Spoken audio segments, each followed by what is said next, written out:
I like the surrealistic aspect of this short, the color wash, the pinks, on every shot. The way it's cut, also where the shots are connected through a series of match shots. I noticed that as well.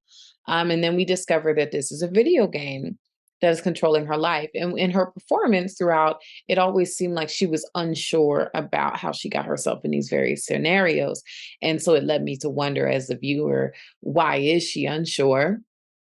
And so the video game aspect solved that question for me. It was a great reveal. It was not something that I guessed. But then we see she has no control over her life and her choices. I like how the video game was visualized and animated to match what took place during the short. That was also a really great touch as well. An intriguing idea, the concept of an edible flower and the fantasy that follows in the story. I like the color scheme of the pink filtering through. That enhanced the first part of the story. I enjoyed the possibilities of existence and how that was explored in the story. No dialogue, so the events were well told by action and by the actress's expression.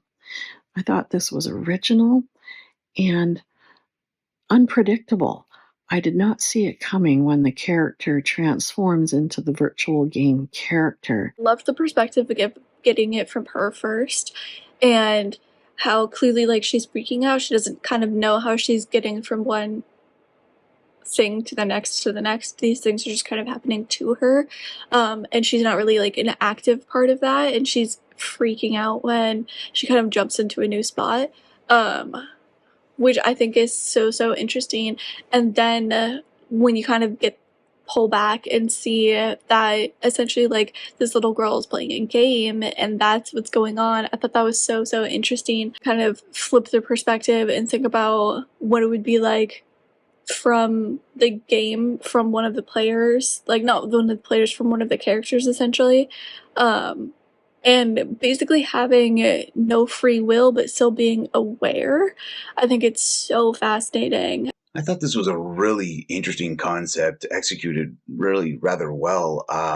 The hair and makeup and wardrobe were just fantastic. I love the color and the overall aesthetic, and even the lighting. So like the cinematography in general was really good, but the use of colored lighting and different effects to sort of give us that kind of that vibe, just was really effective.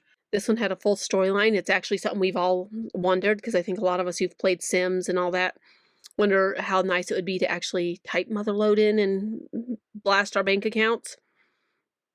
And they did a very good job with this. We're changing outfits, changing this, figuring out what to do with the storylines. So you notice, but the first Sims, when you would Motherlode it, it would put your accounts in red like it was a loan. But this one, it was quite amusing because it was well thought out.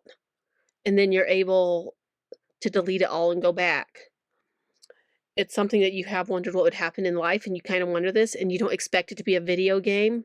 And at the end, when it is, it makes it a very pleasant story because it goes into that what if scenario we've all wondered.